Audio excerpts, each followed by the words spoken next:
Bienvenidos una semana más a nuestro noticiero semanal de Radio Internacional de Noticias. La policía egipcia interviene para impedir China argumentaron en Nueva York ante la comisión. Como noticias nacionales presentamos Medio centenar de asociaciones pro vida han convocado a facilitar datos precisos al respecto a la Terminaremos con noticias de la Santa Sede.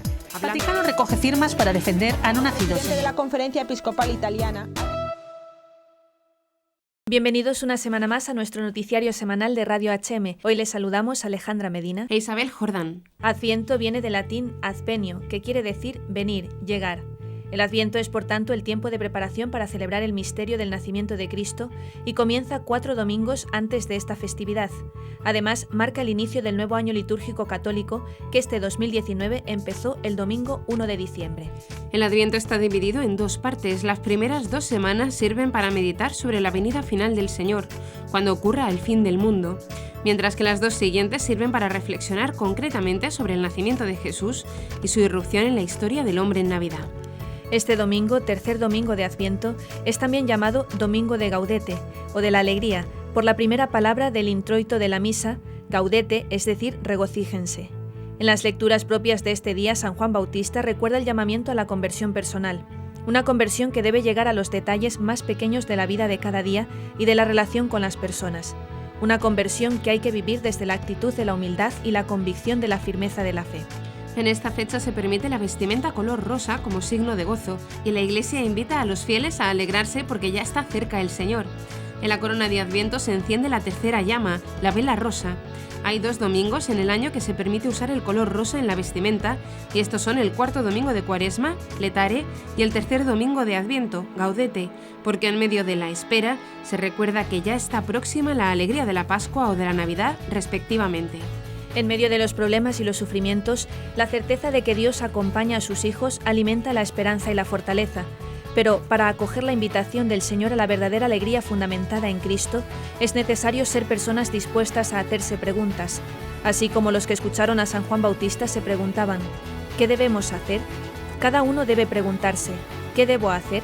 Esta pregunta es la primera que estamos invitados a hacernos en este tiempo de Adviento.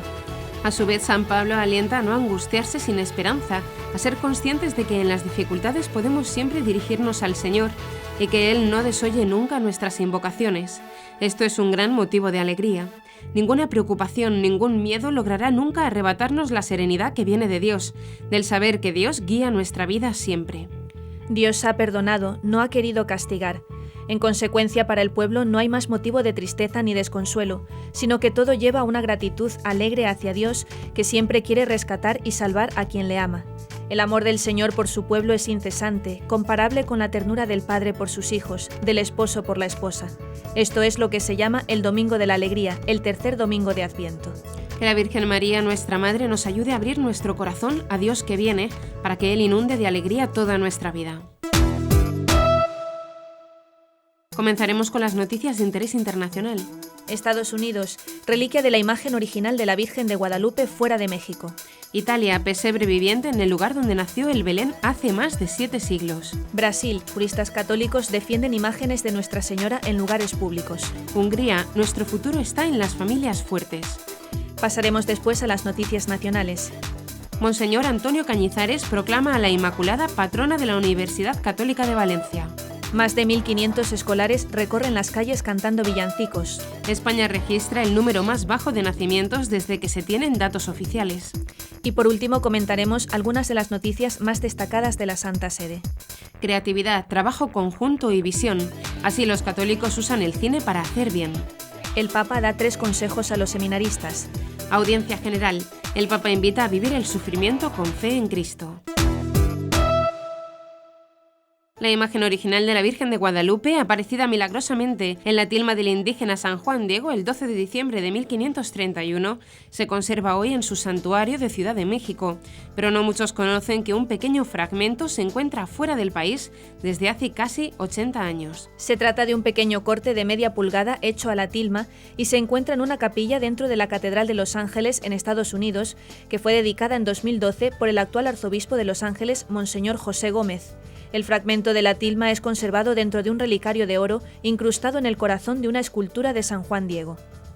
La reliquia fue obsequiada en 1941 por el entonces arzobispo de México, Monseñor Luis María Martínez y Rodríguez, a su par de la Archidiócesis de Los Ángeles, Monseñor John Joseph Cantwell, después de que este último dirigiera una numerosa peregrinación a la Basílica de Guadalupe en la capital mexicana. Monseñor Cantwell ayudó mucho a los católicos mexicanos durante la Guerra Cristera y la persecución religiosa a manos del gobierno de México durante las primeras décadas del siglo XX, llegando a acoger en su archidiócesis a sacerdotes que escapaban del país para sobrevivir. La Virgen de Guadalupe se le apareció al indígena San Juan Diego entre el 9 y el 12 de diciembre de 1531 y le pidió que intercediera ante el primer obispo de México, el franciscano Fray Juan de Zumárraga, para que construyera el templo al llano del pie del Cerro del Tepeyac.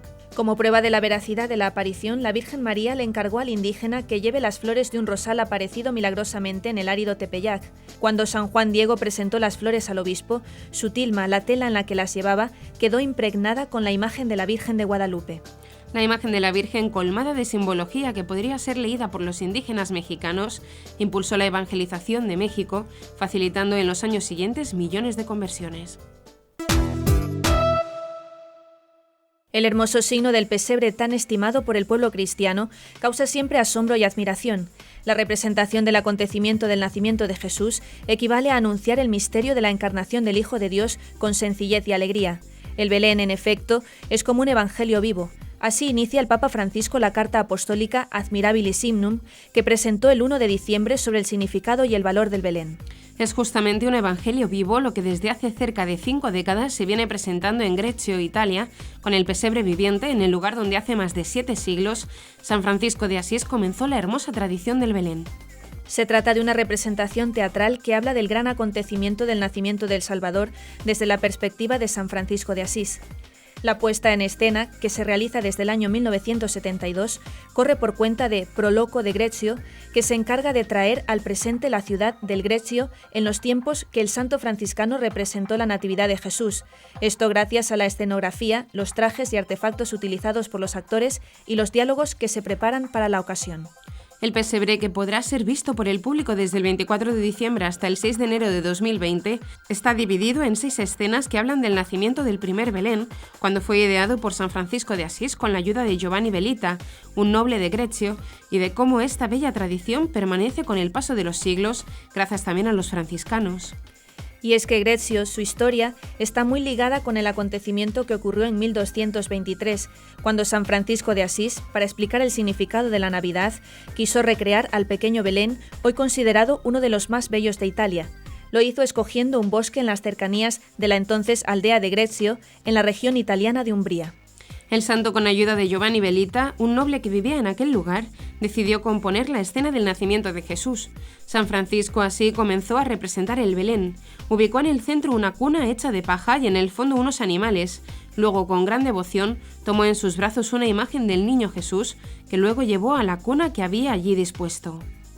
Dice una tradición que ante los ojos maravillados de los campesinos, religiosos y religiosas que se encontraban en el lugar, la imagen del divino infante cobró vida y le sonrió a San Francisco de Asís, quien abrazó la imagen tiernamente mientras los presentes le adoraron con devoción colocándose de rodillas.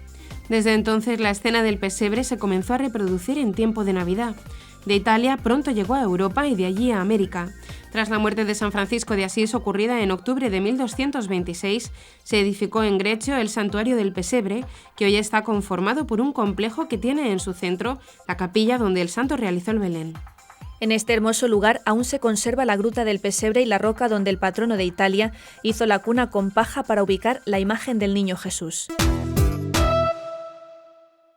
Durante la Asamblea General de la Unión de los Juristas Católicos de San Pablo, UJUCASP, realizada el 25 de noviembre en el Salón de la Parroquia Nuestra Señora de Brasil, fueron presentados los trabajos desarrollados a lo largo del año 2019 y la situación de los principales procesos judiciales en que la UJUCASP actúa o acompaña.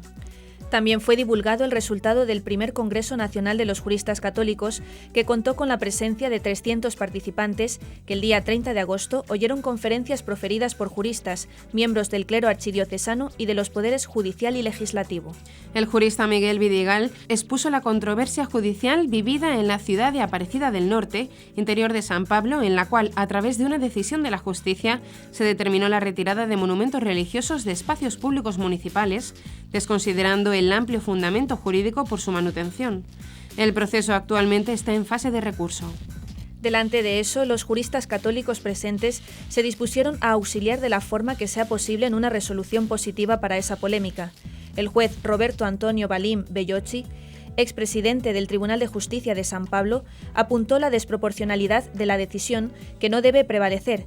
Ya el cardenal arzobispo de San Pablo, Monseñor Odilo Pedro Scherer, afirmó que decisiones como esta no corresponden al concepto de Estado laico, sino a un Estado que prohíbe la religión.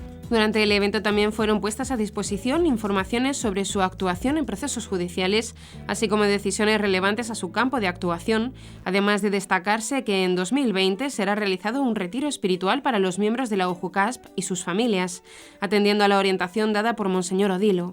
Al final del evento fue realizada la graduación y posesión de los nuevos miembros de la asociación.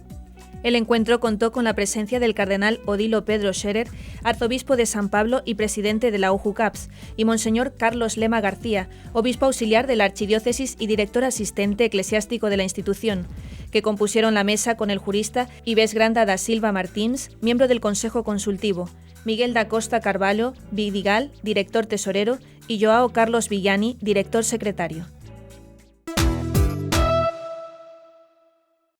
Katalin Novák, ministra de Familia de Hungría, ha contado la batería de medidas que su país se ha empeñado en poner en marcha para fortalecer la familia y así aumentar la natalidad.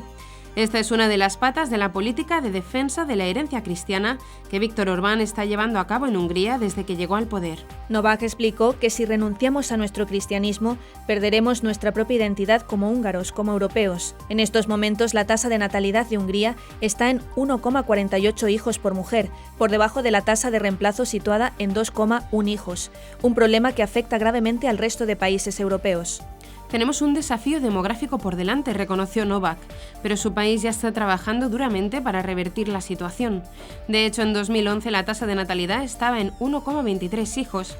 Fue entonces cuando el gobierno vio que había que tomar cartas de verdad en el asunto y para ello se hizo preguntas como ¿cuál es la razón que está detrás del fenómeno y cómo podemos ayudar a cambiarlo? El gobierno de Orbán ha impulsado un plan de acción que incluye medidas como que las mujeres que se casen antes de cumplir 40 años pueden pedir un préstamo sin intereses de 31.000 euros. Un tercio del préstamo puede ser condonado si la pareja tiene 2 hijos y totalmente si tiene 3 o más hijos. Por otro lado, las mujeres con 4 o más hijos estarán exentas de por vida de pagar el impuesto sobre la renta. Y las familias con al menos 3 hijos tienen una subvención para comprar un automóvil con una capacidad de más de 7 plazas. También la vivienda es un asunto que preocupa a las familias, por lo que otra de las medidas es la reducción del préstamo hipotecario para las familias que tengan hijos. De momento, aún no hay constancia del resultado de estas políticas pro familia. El tiempo lo dirá. Lo que sí tiene claro la ministra Novák es que nuestro futuro está en las familias fuertes. Sin embargo, la ministra también considera que para que haya familias fuertes, más importante que los incentivos financieros es que haya una cultura que aliente y normalice al que haya niños. Hablamos demasiado de dinero, en realidad, pero tener hijos no es una cuestión de dinero, afirma. Por ello, Hungría tiene como objetivo crear una cultura que sea más acogedora para las familias, primero a través de unos valores y luego con una serie de leyes y normativas pro vida y pro familia. Sin una identidad fuerte, no se puede asumir la responsabilidad de los demás, recalca. El cardenal arzobispo Antonio Cañizares ha proclamado a María Inmaculada patrona de la Universidad Católica de Valencia durante la Eucaristía celebrada en la Catedral de Valencia con motivo de la solemnidad de la Inmaculada Concepción, en el 16 aniversario de la creación de la Universidad Católica de Valencia. La Universidad Católica se erigió el Día de la Inmaculada. Por este motivo se celebra solemnemente esta festividad en la universidad. En las palabras dirigidas por el cardenal Cañizares el día 8 de diciembre, expuso: encomendamos al patronazgo de María a la Universidad Católica de Valencia, a sus autoridades, profesores y alumnos, personal de servicios, padres y colaboradores. Deben tener a la Inmaculada como guía y modelo en todo. El cardenal Cañizares ensalzó a su vez la figura de la Inmaculada, toda santa, una mujer enteramente nueva a la que Dios preparó como su intacta morada de gloria, llena de gracia, inundada y empapada por el Espíritu Santo, toda hermosa, a la que el Altísimo revistió con su poder. En ella la gracia divina ha logrado la victoria sobre el mal. Esta fiesta cada año sabe a nueva, nos invita a una meditación rebosante de gozo y esperanza. Celebramos en esta fiesta el designio salvador de Dios que tiene en María el punto culminante de la llegada del Hijo de Dios hecho hombre. Qué modelo tan singular y único tenemos en María, mujer fiel, nueva, configurada enteramente por la fe. Su intacta belleza espiritual es fuente y vida de confianza y esperanza, expresó el cardenal. En ese sentido hizo una llamada a la esperanza. La elección de Dios sobre el hombre es más fuerte que el pecado. Todo puede ser salvado, perdonado, purificado. Todo puede llenarse de luz. No cabe en esta vida el desaliento o la desesperanza. Hay un futuro para el ser humano. Desde esa esperanza hemos de sabernos elegidos para ser santos e irreprensibles por el amor. Con María como modelo estaremos llenos de alegría. No podemos callar la buena noticia que nos trajo María en esta sociedad que la cubre con sucedáneos que amargan al hombre y lo destruyen. María es la primera cristiana que lleva dentro de sí a Cristo. Es el ejemplo de hacer de la propia vida una ofrenda al Señor. Es la personificación del verdadero discípulo de Jesús, ha remarcado. Así el cardenal Cañizares ha recordado que la mayor pobreza de una persona y de un pueblo es la pérdida de la fe, sobre todo si se intenta pasar de largo ante los efectos deshumanizadores de esa pérdida. La vida interior de las personas y de las sociedades se convierte en un territorio inhóspito. La 12ª edición del Festival de Villancicos Nadalenques al Carrer, organizado por la Delegación Diocesana de Enseñanza y Pastoral Educativa del Arzobispado de Valencia, congregó este viernes en las calles del Centro Histórico de Valencia cerca de 1.500 escolares de más de 40 colegios públicos y diocesanos de la Comunidad Valenciana. Los participantes, alumnos de colegios y de coros escolares, acompañados en muchos casos por sus profesores y familiares, interpretaron villancicos en el marco incomparable de las calles y las plazas cercanas a la Catedral de Valencia. La cita, a la que asistieron colegios de la ciudad de Valencia, pero también de distintas localidades de la diócesis, dio comienzo a las 10 horas en la Plaza del Palau, donde se reunieron los distintos grupos para el almuerzo. De allí se dirigieron a los distintos puntos de canto para cantar un villancico. Los puntos de canto situados en el centro histórico fueron la Puerta Románica de la Catedral de Valencia, la Plaza de la Almoina, la calle Barchilla, la Puerta Barroca de la Catedral, la calle de Micalet, diferentes emplazamientos en la Plaza de la Virgen, el Palacio Arzobispal o la Puerta Gótica de la Catedral, entre otros. Después, a las 12 del mediodía, los niños entraron en el Palacio Arzobispal donde rezaron el Ángelus junto al cardenal arzobispo de Valencia, Antonio Cañizares, y le cantaron villancicos. A las 12:30, los grupos se volvieron a reunir en la Puerta Románica de la Catedral para cantar más villancicos todos juntos. El cardenal Cañizares bendijo en este momento las figuras de los niños Jesús que los participantes habían llevado de los belenes familiares de sus casas. Por la tarde, después de la comida, a las 15 horas, se realizó la visita al Belén de la residencia de las Hermanitas de los Ancianos Desamparados, donde los escolares cantaron villancicos a los residentes. Entre enero y junio de este año, en España solo han nacido 170.074 niños, lo que supone la cifra más baja registrada desde 1941, primer año del que hay datos. Además, se señala que el 21,5% de los nacidos son de madre extranjera. La cifra supone una caída del 6,2% respecto al mismo periodo del año anterior, siguiendo así con la tendencia a la baja de los últimos años, solo interrumpida en 2014. Además, según el Instituto Nacional de Estadística, en el primer semestre de este año han muerto 215.478 personas, lo que arroja un saldo vegetativo negativo, diferencia entre nacimientos y defunciones de 45.404 personas, una cifra que consolida la caída iniciada en 2015. En términos porcentuales, según las estadísticas del Movimiento Natural de la Población, entre enero y junio, los nacimientos se han reducido un 6,2% en comparación con el mismo periodo de 2018. En este caso, un 5,4%, han fallecido más personas de las que han nacido. El número de nacimientos solo aumentó en La Rioja, 5,9%, y los mayores descensos se dieron en las ciudades autónomas de Melilla, menos 27,6%, y Ceuta, menos 22,6%, y en el Principado de Asturias, menos 12%. En su análisis de la evolución de la población, subraya que los nacimientos de madre extranjera suponen el 21,5% del total frente al 20,1% del primer semestre de 2018. El número de defunciones se redujo en todas las regiones, aunque las mayores bajadas se dieron en Andalucía, menos 9,2%, la ciudad autónoma de Melilla, menos 8,3%, y Canarias, menos 8,1%. No obstante, si se analiza el saldo vegetativo por regiones, este fue positivo en la Comunidad de Madrid, donde los nacimientos superaron en 2.840 a las muertes. La región de Murcia, 354, Islas Baleares, 219 y Melilla, 219, con Ceuta, 119. Por el contrario, los mayores saldos vegetativos negativos se dieron en Galicia, comunidad en la que las defunciones superaron en 8.426 a los nacimientos, Castilla y León 8.007 y Comunidad Valenciana 5.287. El Papa recibió el pasado sábado 7 de diciembre a la Asociación Católica Italiana de Agentes de Cine, que incluye las asociaciones de aficionados al cine y de salas de cine parroquiales o regionales, una asociación que cumple 70 años y que recuerda cómo en la posguerra italiana, en tiempos de pobreza, las parroquias y colegios católicos emitían películas que ayudaban a soñar a los italianos. También hoy el cine es una forma de tocar corazones y las películas cristianas o con buenos valores necesitan una distribución alternativa y creativa para llegar al público. La gran pantalla no deja de suscitar sueños y deseos de bien, verdad y belleza. El Papa pidió a estos amigos y promotores del cine 3 cosas: mejorar en su comunión, fraternidad y trabajo en red fraterna, en creatividad para llegar a la gente y en visión para abrir una ventana a la belleza de Dios. Francisco invitó a los presentes a construir la comunión entre ellos, pero también la comunión entre asociaciones y organizaciones que se ocupan del cine en el mundo católico para transmitir la belleza de estar juntos en los eventos de los que son promotores. Sin comunión, el alma falta en la agregación. Esas películas italianas, dijo el Papa, en el tiempo de la posguerra, formaron nuestros corazones. Estas películas deben ser retomadas nuevamente. Ustedes son herederos de esta gran escuela del humanismo. Incluso, dijo el Papa, en las realidades asociativas se evalúan sobre la capacidad de agregar, o mejor, de construir la comunión, porque Francisco dijo que los cristianos estamos llamados a manifestar esa comunión que marca nuestra identidad como creyentes.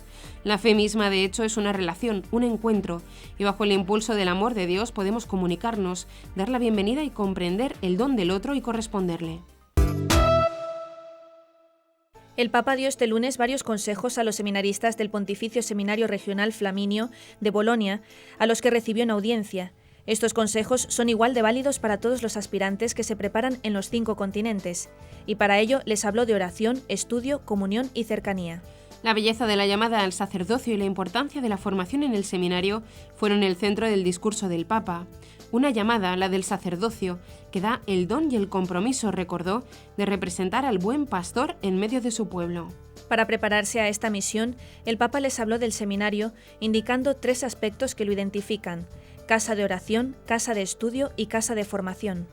De este modo, Francisco les recordó que todos ellos están llamados a ser evangelizadores en su región, marcada también ella por la descristianización, puesto que quienes están más expuestos al viento frío de la incertidumbre y de la indiferencia religiosa necesitan encontrar en la persona del sacerdote aquella fe robusta que es como una antorcha en la noche y como una roca a la cual agarrarse.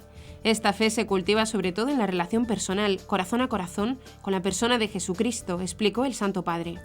La tercera dimensión del seminario es la de ser una casa de comunión y tiene también un carácter transversal, porque parte de la apertura a los demás, pero toma la forma de comunión presbiteral en torno a la guía del obispo. La caridad pastoral del sacerdote no puede ser creíble si no va precedida y acompañada de la fraternidad, primero entre los seminaristas y luego entre los sacerdotes. Precisamente sobre esta fraternidad, el Papa decidió hablar espontáneamente para resumir las 4 cercanías importantes para los sacerdotes diocesanos. En primer lugar, destacó que los sacerdotes deben estar cercanos a Dios. Después tienen que estar cercanos al obispo, sin el cual la Iglesia no va. En tercer lugar, expuso que deben estar cercanos al presbiterio, entre ustedes. Esto es algo que me hace sufrir, cuando veo a los sacerdotes fragmentados, donde están unos contra otros, o todos corteses, pero luego se critican unos a otros. Y por último, señaló la cercanía al pueblo de Dios. Por favor, recomienda, no te olvides de dónde vienes. Acuérdate de tus raíces y que has sido elegido por el Señor. No has venido para hacer carrera eclesiástica. El Papa Francisco invitó a los cristianos a interpretar el sufrimiento con los ojos de la fe en Cristo, al igual que hacía San Pablo durante su peregrinación de encarcelado. El pontífice se expresó así durante la catequesis que pronunció este miércoles 11 de diciembre en la audiencia general celebrada en el Aula Pablo VI del Vaticano, en la que explicó el sentido cristiano de las cadenas de San Pablo y, a partir de esa experiencia del apóstol, el sentido cristiano del sufrimiento. Pablo no es solo el evangelizador lleno de ardor, el misionero intrépido entre paganos que da vida a nuevas comunidades cristianas, sino que también es el testigo sufriente del resucitado. En el libro de los Hechos de los Apóstoles, el evangelista Lucas evidencia una semejanza entre Pablo y Jesús. Ambos son odiados por sus adversarios, acusados públicamente y reconocidos inocentes por las autoridades imperiales. De hecho, la llegada del apóstol a Jerusalén desencadena un odio feroz contra él. Al igual que ocurría con Jesús, también para él Jerusalén es la ciudad hostil. Acudió al templo, fue reconocido, conducido a las afueras para ser linchado y salvado in extremis por los soldados romanos. El Papa puso de relieve cómo Pablo aprovecha los procesos contra él para dar testimonio del Evangelio. Pablo es llamado a defenderse de las acusaciones y al final, ante la presencia del rey Agripa II, su apología se convierte en eficaz testimonio de fe.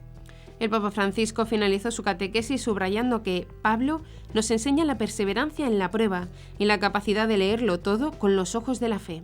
Y hasta aquí nuestro informativo semanal. Esperamos que haya sido de su agrado. Recuerden que pueden seguir escuchándonos siguiendo el resto de nuestra programación en directo a través de la web www.radiohm.net. En ella podrán encontrar también distintos podcasts con los informativos anteriores y otros audios que también pueden ser de su interés. Seguiremos estos días informando de las noticias de la Iglesia y del mundo a través de nuestros breves espacios informativos que les ofrecemos todos los días a la media hora aquí, en Radio HM 88.7 FM y HM Televisión. Ayer, hoy y siempre la verdad. Gracias por habernos acompañado. Les han informado Alejandra Medina e Isabel Jordán. Hasta la próxima semana.